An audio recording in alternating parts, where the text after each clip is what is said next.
Good morning. You're in the back room with Becky, and it's a marvelous Monday. Yeah, bright lights shining in the background. But yeah, we had some strange weather yesterday. It was extremely unseasonably warm, and then last night something altogether different was going on. The wind changed up. So be cautious and be aware. Don't come out in your Bermuda shorts just yet. Even though they said there is no more snow in the forecast for the rest of this month, and it is just now January the 17th. Okay, can you say global warming? Okay, do you believe now? You should. Right to the point. Okay, I got like two different shows going on that I need to review, plus part of my opinion about love and hip hop. You know, I don't get in great detail with them because I'm like, okay, not another one. Well, the Housewives of Beverly Hills.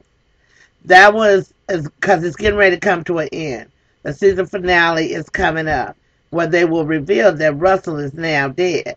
We just now saw evidence that he had been, abusive. Now, at first when I saw it, I said, okay, now she's trying to get a divorce, and she's been telling all these stories, but there's never been no pictures, nothing. So I'm thinking to myself, okay, well, now did she just get a makeup artist so it looks good? But no, she seriously, there's two episodes where you see the black eye. One episode, she's talking to Dana, and she has the hair down over her eye. Who are we talking about? We're talking about Taylor. And her husband is Russell, who, just before the season started, he committed suicide. Okay, so we've been watching this woman just totally unravel. Now, here's the part where some of the other shows may be fake, and if you don't really pay attention, yeah, they're a little bit over the top. There's a lot of plastic women on Beverly Hills Housewives, and very few of them are actually housewives. I've only seen one of them actually cook in their own kitchen, and that would be Lisa. That's my girl, because, she got the booty pop thing, something going on back there. So we watch this progression, and there's so much obsession, money, more problems. I think that there was a breakdown in communication with her girlfriends, because now you've been crying wolf all this time, but then you come and you standing with the wolf in our face. We don't understand that. That is the cycle of abuse, people. And this is one reason why I was glad that they came out with theirs the way that they did, because I thought to myself, they're going to write her off the show. This guy has killed himself, but there was no way they could do that. These shows are taped months in advance. So what we're seeing is not like it's in real time. It's not like it happened yesterday. So by the time they get to the reunion, it's been months. And some of them may or may not have seen each other, depending on the kind of relationship they actually have in real life. A lot of people have argued that, are these real friendships? I would say associations on a lot of the shows, but I would say in the core or the nucleus part of the group, you will see this real true friendship. People that are neighbors that have known each other for years. So, having said all that, we see that big riff again between Kyle and Kim. Here's what I think. Not only does Kim has had some kind of trauma, if they would do the work they need to do, if she would do like Taylor's doing, I don't know if I want all of them, well, I don't think even all of her sessions are being taped, but that she has a psychiatrist working with her, brought him to the party with her too, to make amends to her girlfriend. And I think that we got a issue of somebody being on prescription medication, and they may not be using it correctly, and they may have some other substance they're mixing with it, and that's why she's coming across like, I don't believe for 1 minute that every time she's in that bathroom she's getting high. I believe that when Kim is in that bathroom, she's really trying to see if she can straighten up. And what ends up happening is she comes out and she's even more high anxiety makes you act this way. A lot of people don't know about post-traumatic stress disorder, the abnormal behavior, evasive thoughts, this hypersensitive well-being sometimes, and then they can go from being like that into crime. Many times, post-traumatic distress syndrome clients and patients have been diagnosed as bipolar, but they're really not. The mood swings with the dopamine and the serotonin, all those things work together. So she can be looking really, really high. And if she's got serotonin uptake drugs in her system, and she's already in a heightened sense of awareness because she's in an environment, she's walking in the door saying, I really don't want to see Kyle. Because she knew they was going to get into it. So, we're looking at, this party has so much going on. From the time that the show starts and you know that she's going to be late again.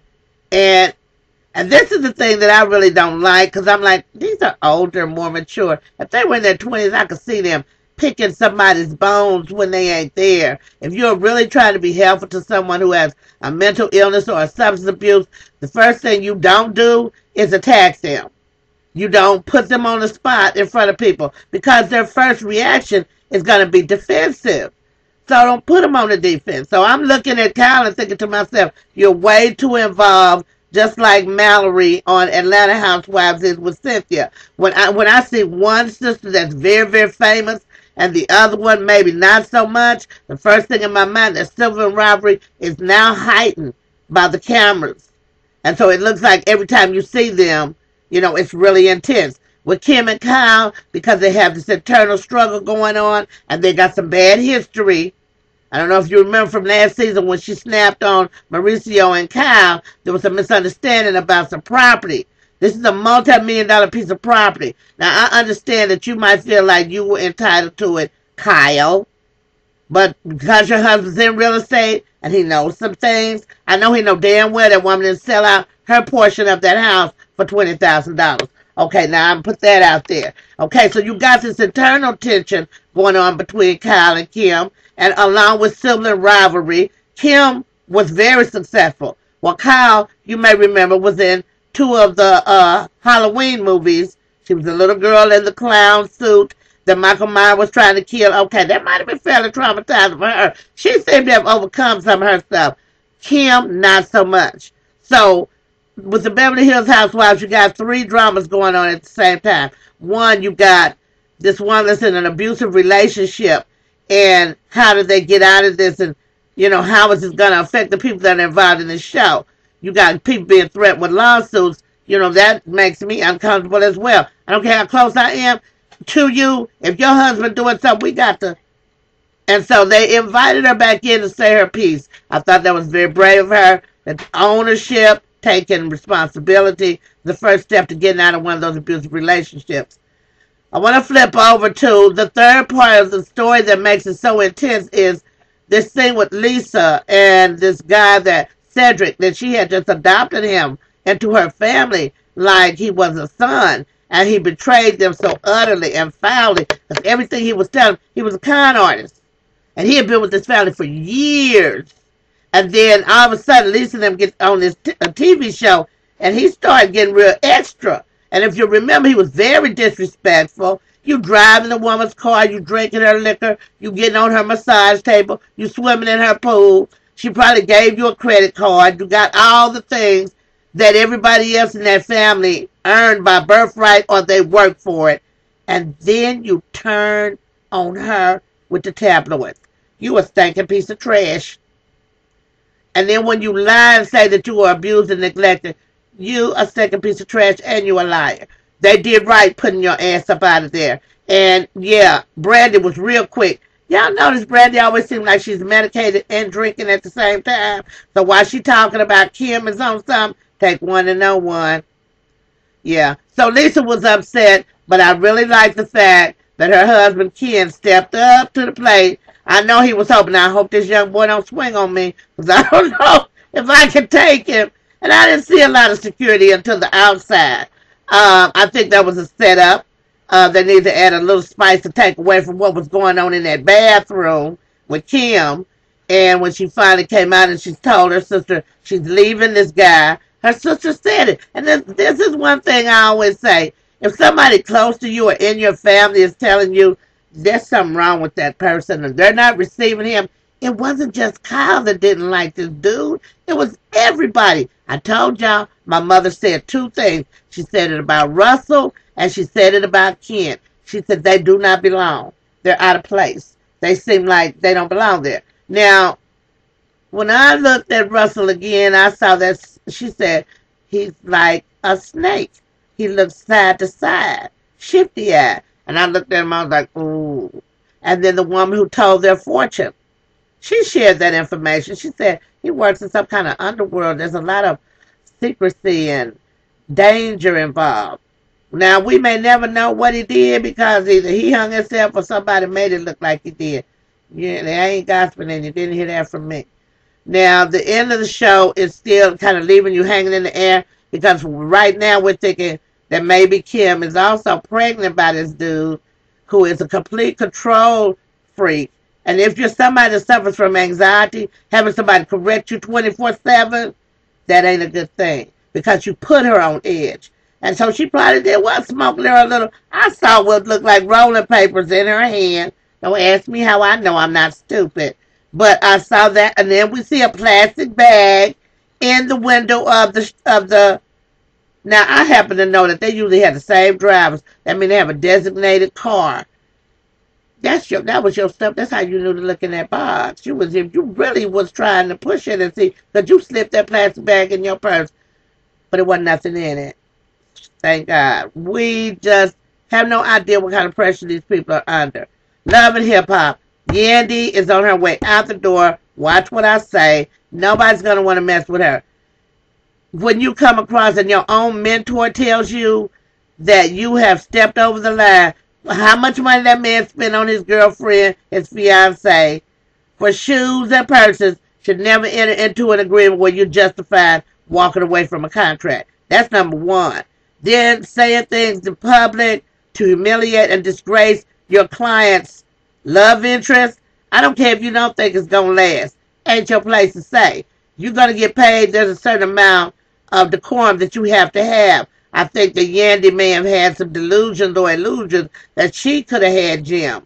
And maybe at some point in time, we don't know. They've been knowing each other a long time. So much so she felt like she ought to take her mama. I'm going to have to come back and do the Atlanta Housewives because I want to finish my thought. For Yandy to be so emotionally invested in a business relationship. That's why they always say them black people, we do business backwards. We treat our family like they are business.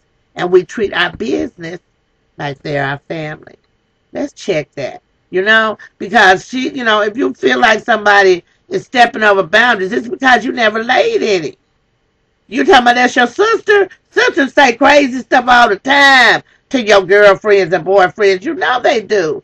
Relatives say crazy stuff to each other all the time. But you in a working relationship where it's going to affect my money. I still have not forgot that she caused him to miss $25,000. Now I know you say on the scheme of things, that's probably one of Jim's earrings. Okay, but you keep putting them 25,000 together and she keep making him miss them because she pissed off at Chrissy.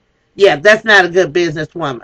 That's why when somebody asks me, they say, do you think your emotions will get in the way of you making logical decisions? I always choose logic in a business situation. Matters of the heart, I use my heart. Matters of money, I use my gray matter. Otherwise, you're going to make a mistake, a big mistake. And Yandy's biggest mistake was intermingling with all these ladies like you're one of them. And for real, you're not. You're an employee. You need to get in your lane and stay there. So now we're going to see if you're going to get picked up by anybody else. And if they don't whoop you in the finale, hey, Chrissy, I got to get out of jail pass. You tell me where to be, and I will lay all of this 200 plus right on top of Yandy's head. That's right. You got the big head, you money dog. And for us to come out as black people and sound like we are exploiting one another, that's why I don't like to talk about the show too much, because I don't want to give them any more credit than they deserve, because you're perpetuating the stereotype even worse. Jim, you always kissing the sky when we see you. Get your teeth clean. Get your teeth clean. That ain't coffee. Okay? So I'm just saying. And Chrissy has so much going for her. Somebody said she never did put no money in Jim's pocket. She just designed a coat line for him and pushed the deal through. Excuse me. Every day he go to work and he's able to function because she made his life easier by being there. She put in work. So you disrespectful heifers. Kimbella, you so sick and sad. This other little child, Tia, put the titties up sometime. We know you paid for them and you're trying to get your money back. But there's a big, big issue I have. It's because every show that we have, these social experiments, reality TV, women are fighting, women are backbiting, women are just being heinous to each other. You don't even see the men doing that. You see them shake it off, walk it off, and talk it out. You in the back room with Becky, and it's a marvelous Monday, and I had a lot to say.